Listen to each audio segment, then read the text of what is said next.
Hi, John here with L.P.M. and I'm sitting here with my brand new Apple iPhone 4S that just got delivered a little while ago, and I'm kind of excited to check it out. So let's go ahead and open the box and see what's inside.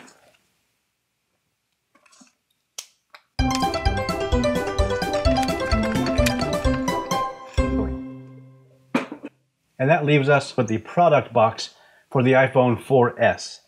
And the one I purchased here is the iPhone 4S in white, the 32 gigabyte version. So let's go ahead and open it up and see what this thing can do.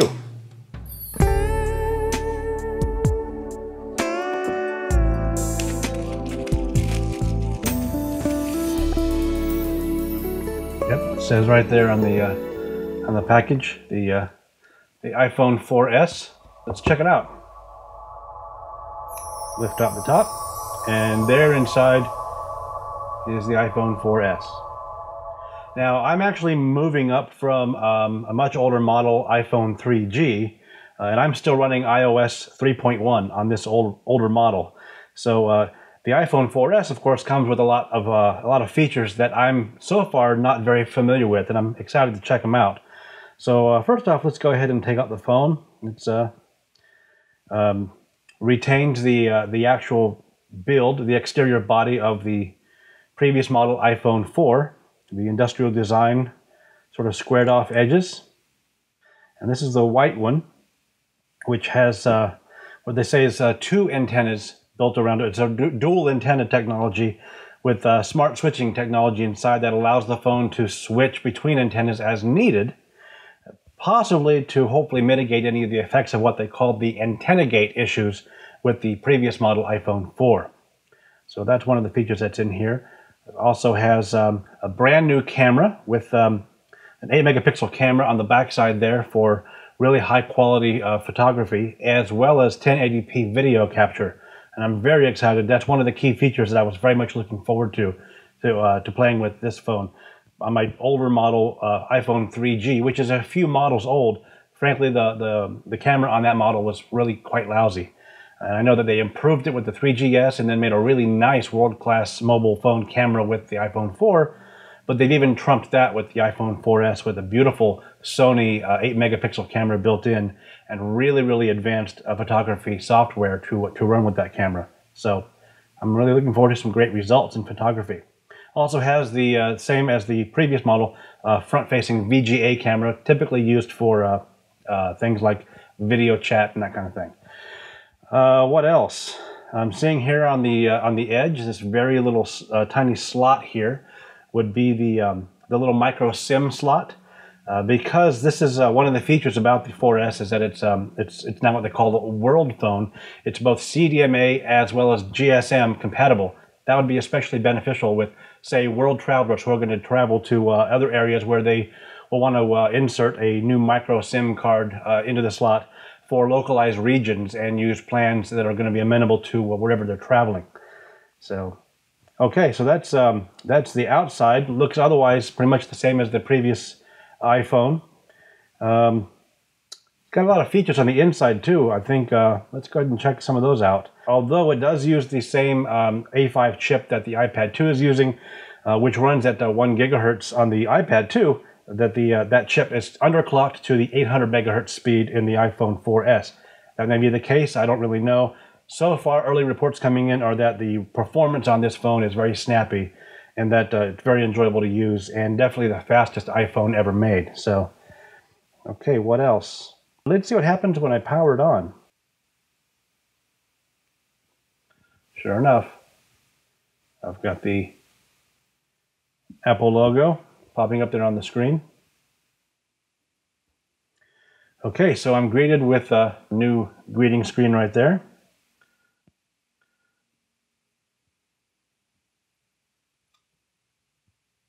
And of course, the welcome screen is showing up as well. It's inviting me to go through some of the basic setup procedures. And I've just plugged in so I can show you what it is that I'm actually doing here. Using one of the very beneficial things on the iPhone itself is the ability to mirror the display into a presentation screen, such as a projector or an HD TV, or in this case, to a capture device that I'm able to use to record directly off of the screen. Really nice. It was a feature that they provided with the iPad 2, owing largely to the fact that they had improved the graphics performance on the device, and they of course translated that over to the iPhone 4S as well. So now I can actually display the screen right onto a projection system or an external screen. Language, country, location services, enable location services. I'm going to go ahead and turn them on. I can always turn them off later if I need to, but for right now, a lot of my apps are going to be depending upon the location services. So I see that they've now kind of gotten a little bit smarter about mitigating some of the issues that some people were having with privacy, and now give you that option from the get-go of setting it up as you are setting up your device.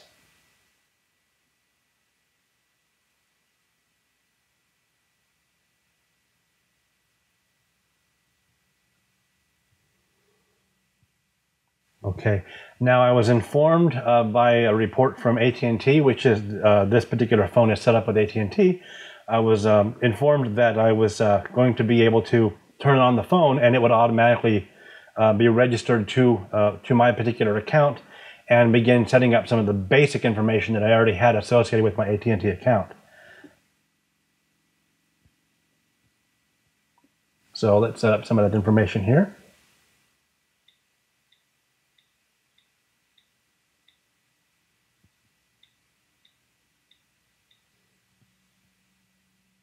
Okay, let's go ahead and give it a few minutes to activate. And as it's doing this, I've also been told that after it's activated, that it will then remove the ability for my older phone to make and take calls on it through the network, because now the phone number will be associated with my new phone. And I'll still have to go in there and set it up based on my interaction with iOS 5, cloud services, transferring all the rest of my data, my media files, and my apps and setting them up the way that I want. Now, in this case, I'm going to go ahead and set it up by restoring it from my iTunes backup, because I haven't yet set up my account yet with iCloud. And I want to have it replicate the settings I've already got on my older phone.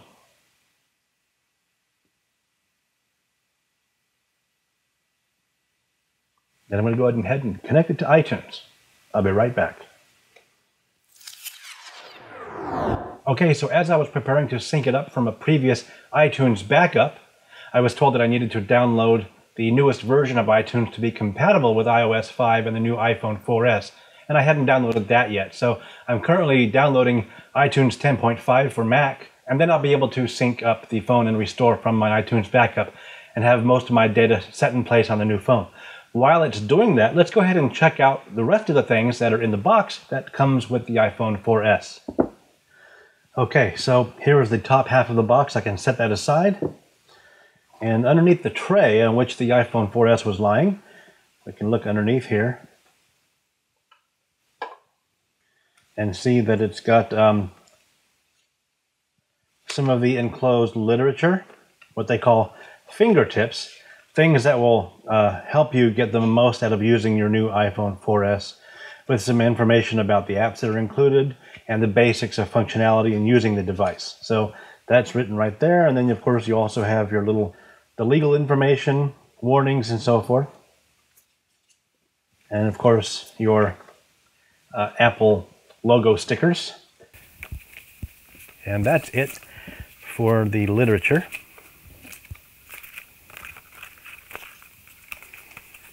Underneath which you'll also find some of the additional accessories that come with the phone. First of which is the AC adapter that you'll plug into the wall, with the USB adapter that you'll then connect to your phone to charge it off of the wall. And one end of that of which is this cable for the USB adapter, and then the dock connector on the other end to plug right into your phone. You can also plug this directly into your computer for charging or syncing or whatever the case is going to be. And of course, the standard pair of Apple earbuds with the integrated microphone for voice calls and so forth.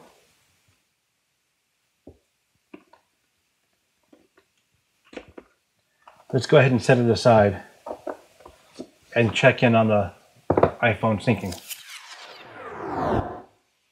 Okay, so I just got back from syncing the iPhone 4S to my iTunes library and letting it update from the backup I had in there of my previous iPhone 3G. I'm now faced with a note on the screen that asks me to complete a few additional steps.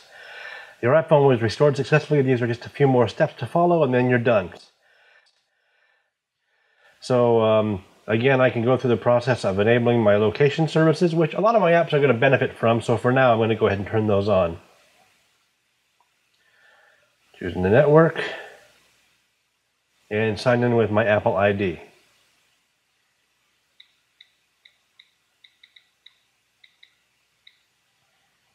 It asks for my birthday information.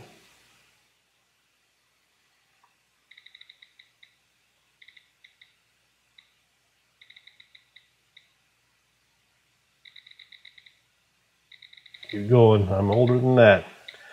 There we go.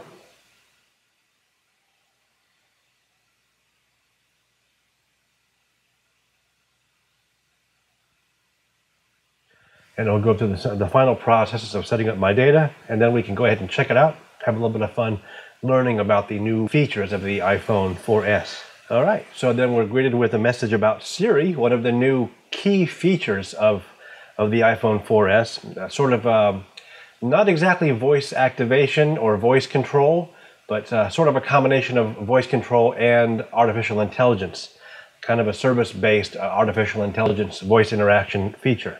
It's one of the things I was really looking forward to on this phone, so I'm going to activate Siri. Automatically send diagnostics and usage, which is kind of sending some information back to home base, back to the Apple mothership, to make sure that bugs get worked out and those kind of things.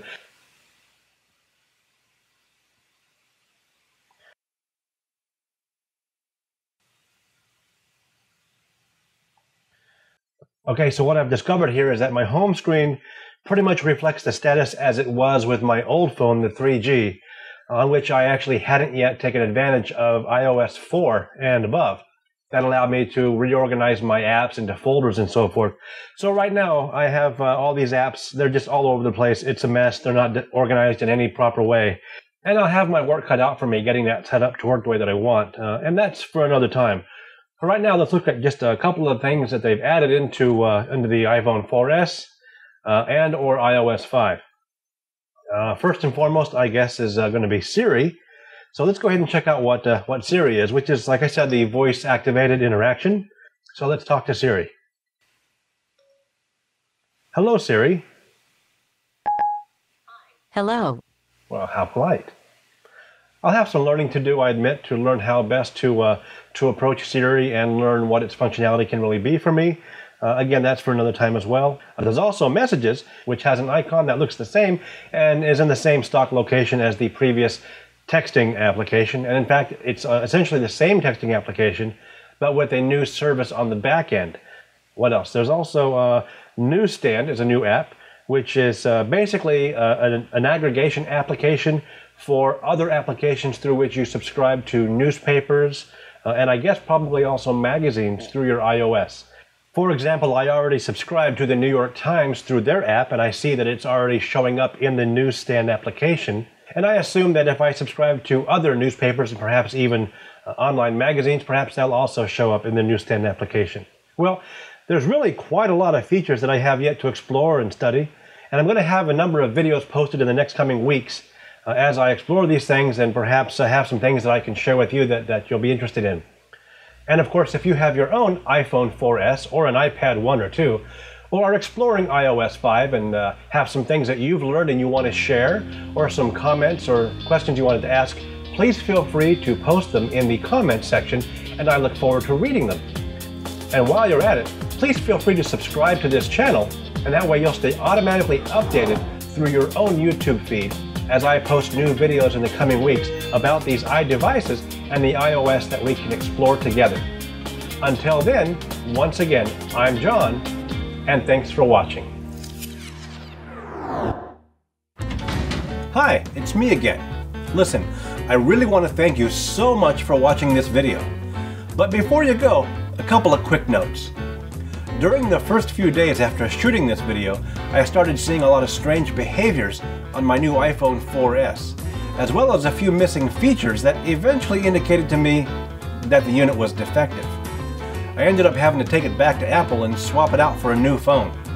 There's quite a bit to be gained from such an adventure, namely where you can go online to get more information about the operation and maintenance of your new Apple device, or exploring ways to get the most out of it. I've put together a follow-up video that goes into more detail on that subject, as well as a whole series of video shorts that elaborate on several of the key features of iPhone 4S and iOS 5 that I only touched on briefly in this video, namely Siri, reminders, notification center, iMessage, Twitter integration, newsstand, the iPhone camera, 1080p high-definition video capture, and even more.